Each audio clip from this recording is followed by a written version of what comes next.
Hello à tous, j'espère que vous allez bien. On se retrouve aujourd'hui pour une nouvelle vidéo YouTube. Et dans cette vidéo, on va voir comment on va pouvoir se présenter en anglais. Donc on va avoir d'une part la part facile, donc les bases qu'on doit dire pour pouvoir se présenter en anglais.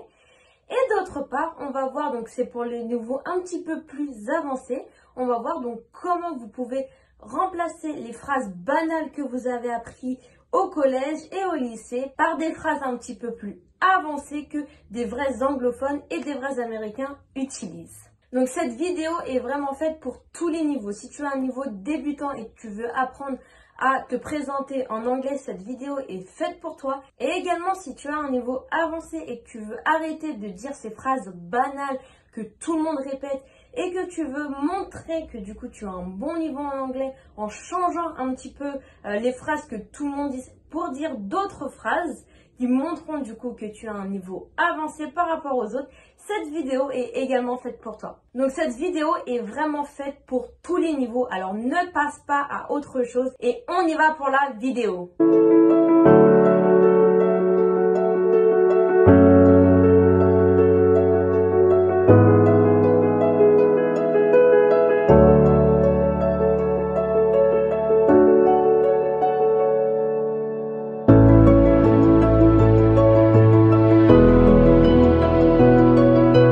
Et on va commencer tout d'abord cette vidéo par voir comment on peut dire bonjour et bonsoir en anglais.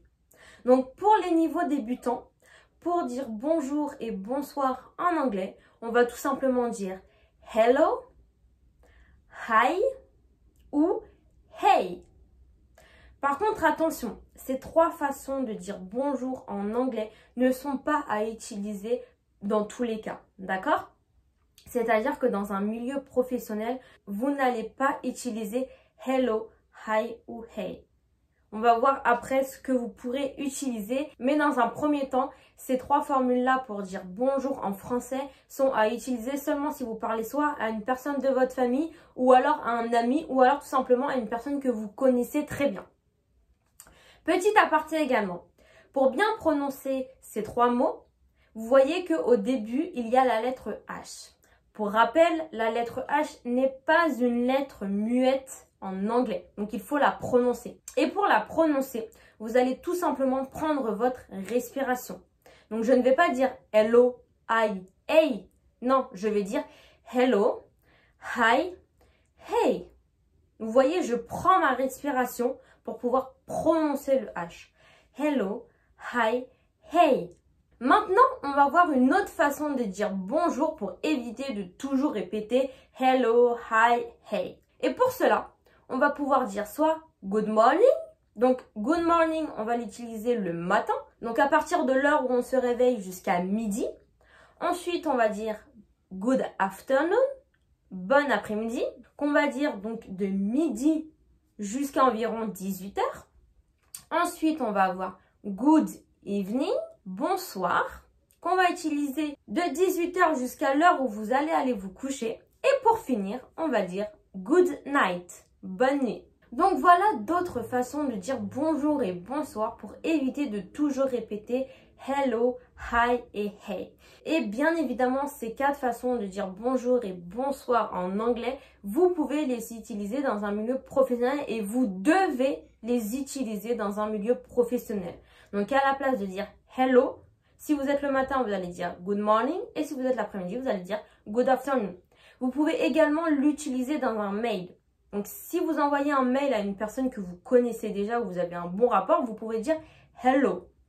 Mais si vous ne connaissez pas la personne, il est préférable de dire good morning ou good afternoon. Dans un mail, c'est beaucoup mieux. Maintenant, on va voir comment on va dire comment allez-vous en anglais. Donc pour le niveau débutant, pour ceux qui débutent en anglais, pour pouvoir dire comment allez-vous en anglais, vous allez tout simplement dire how are you. Donc how, là on voit bien qu'il y a la lettre H également, donc on prononce la lettre H.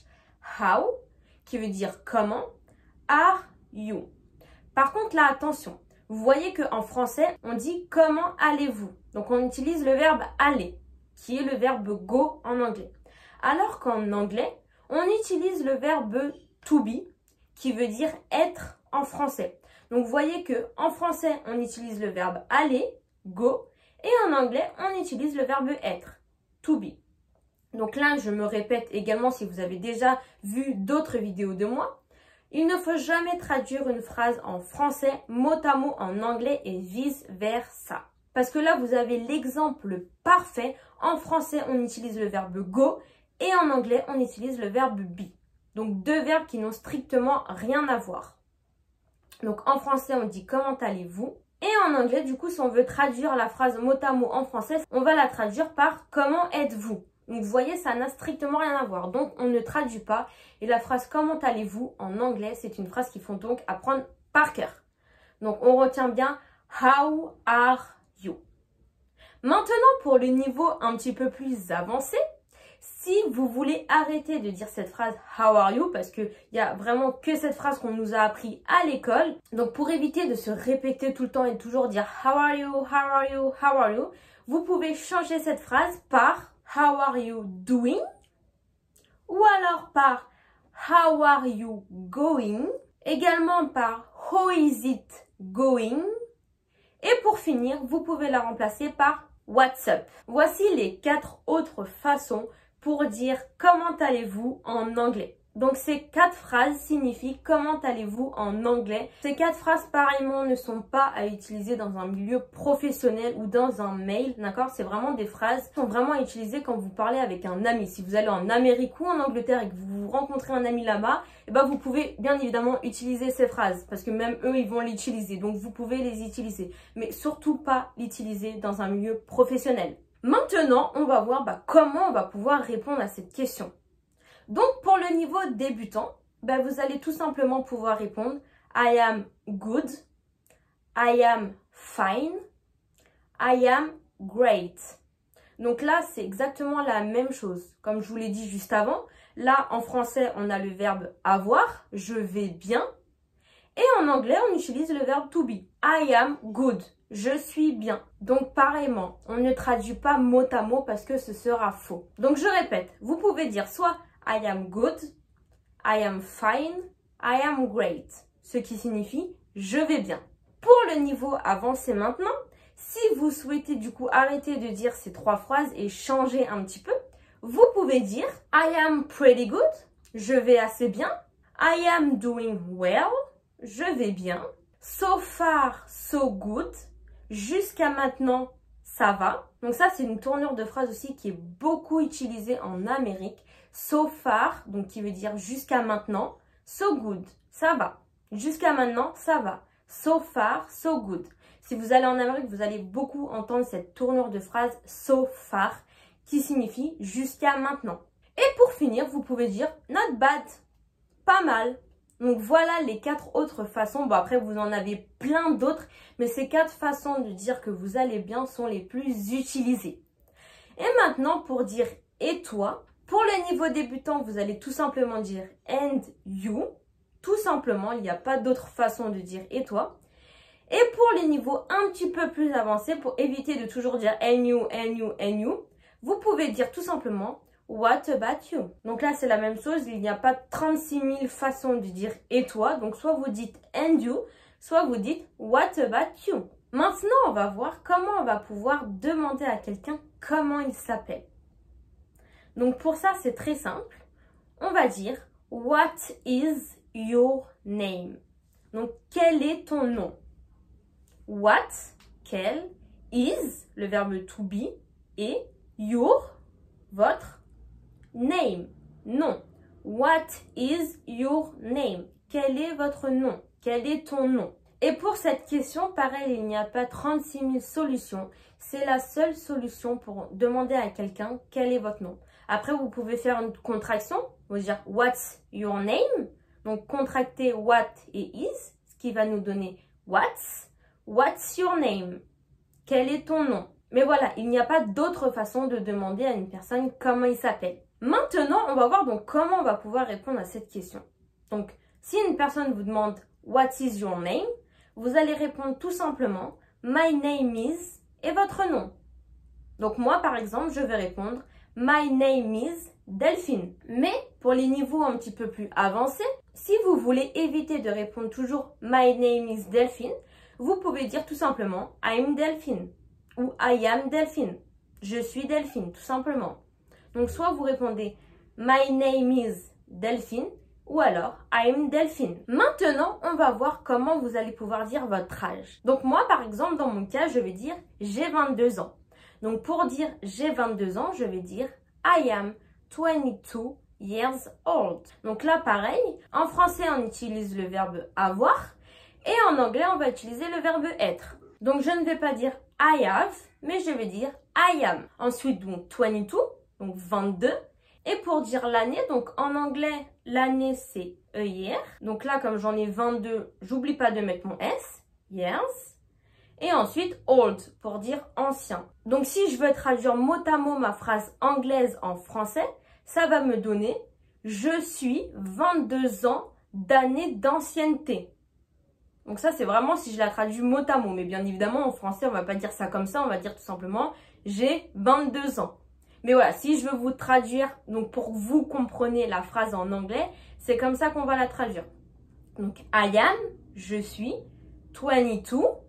22 years old, année d'ancienneté. Donc, on se rappelle que years, c'est année et old, c'est ancien. Donc, pour dire j'ai 22 ans, on va dire I am 22 years old. Mais comme les Anglais, c'est des gros feignants, plus leurs phrases sont courtes, mieux ils se portent.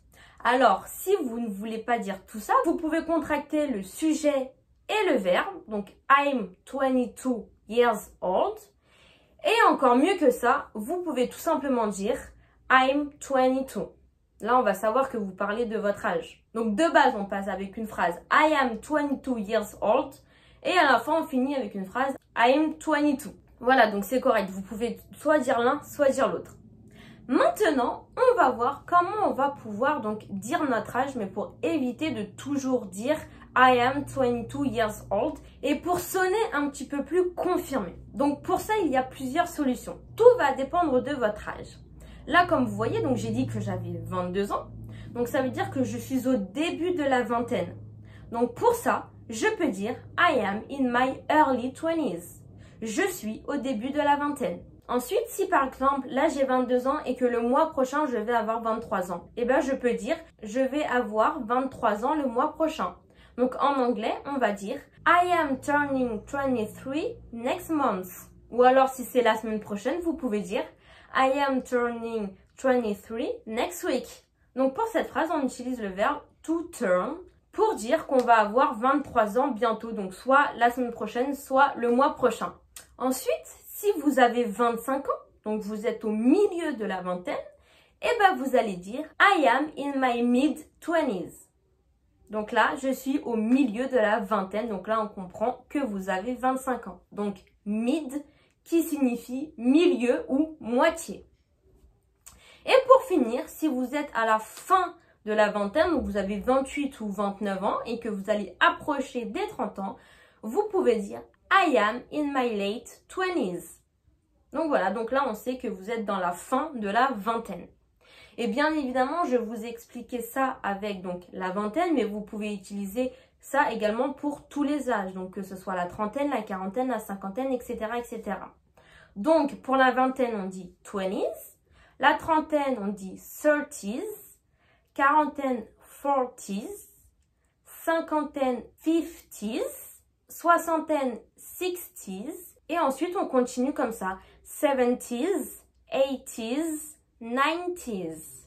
Donc voilà, donc cette façon de dire votre âge, vous pouvez également l'utiliser à n'importe quel âge, il n'y a aucun souci. Maintenant, on va voir donc comment vous allez pouvoir dire j'habite en France ou j'habite à Paris. Donc on se rappelle que le verbe habiter, c'est live.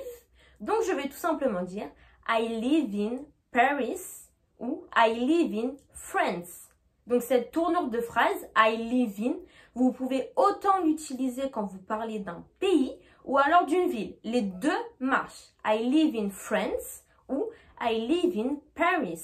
Et là, du coup, pour la prononciation, vous pouvez rapprocher le verbe et la préposition et dire I live in Paris. I live in France. Et sinon, pour les niveaux un petit peu plus avancés, vous pouvez dire I'm from France ou alors I'm from Paris. Donc là, pareil, cette tournure de phrase va autant pour les pays que pour les villes. Donc soit vous dites I live in Paris, I live in France ou alors I'm from Paris ou I'm from France. Et maintenant, on va voir donc comment on dit enchanté. Je suis enchantée de vous connaître. Donc pour cela, on va dire It's nice to meet you. Donc nice qui est un adjectif qui veut dire plusieurs choses. Donc soit joli, bon, bien, content ou ravi. Ensuite, on a le verbe meet qui veut dire rencontrer et you, donc toi. It's nice to meet you. Je suis ravie de te rencontrer. Et pour les niveaux avancés, vous pouvez tout simplement dire It's a pleasure to meet you. Ou alors I'm pleased to meet you. Les deux veulent dire exactement la même chose. Donc soit vous dites It's a pleasure to meet you. Ou alors I'm pleased to meet you. Et pour finir, on va voir donc comment on va dire au revoir à quelqu'un. Et bien pour cela, on va soit dire bye. On peut également dire bye bye. Ou alors goodbye. Donc ça, c'est les trois façons de dire au revoir en anglais. Mais pour éviter pareillement de dire toujours bye, bye, bye, goodbye, vous pouvez tout simplement dire see you later, donc à plus tard. Ou alors see you soon, à bientôt. Et vous pouvez également dire see you tomorrow, à demain. Ou alors see you next week, à la semaine prochaine. Ou alors si vous dites au mois prochain, see you next month. Donc à chaque fois, vous dites see you, donc on se voit bientôt. See you soon, on se voit plus tard. See you later, on se voit demain. See you tomorrow, on se voit la semaine prochaine. See you next week, tout simplement. Et voilà, donc c'est terminé pour cette petite vidéo sur la présentation. Donc pour les niveaux débutants et pour les niveaux avancés, j'espère que cette vidéo, elle vous a plu. N'hésitez pas à vous présenter en commentaire, donc avec tout ce qu'on a vu aujourd'hui. Donc vous mettez toutes les phrases qu'on a vues et vous vous présentez. Comme ça, moi, ça me permettra de vous connaître un petit peu et en même temps, ça vous permettra de vous entraîner. J'espère que cette vidéo, elle vous a plu. Si elle vous a plu, n'hésitez pas à mettre un petit pouce bleu et à vous abonner. Et en attendant, on se dit à la semaine prochaine pour la prochaine vidéo. See you next week!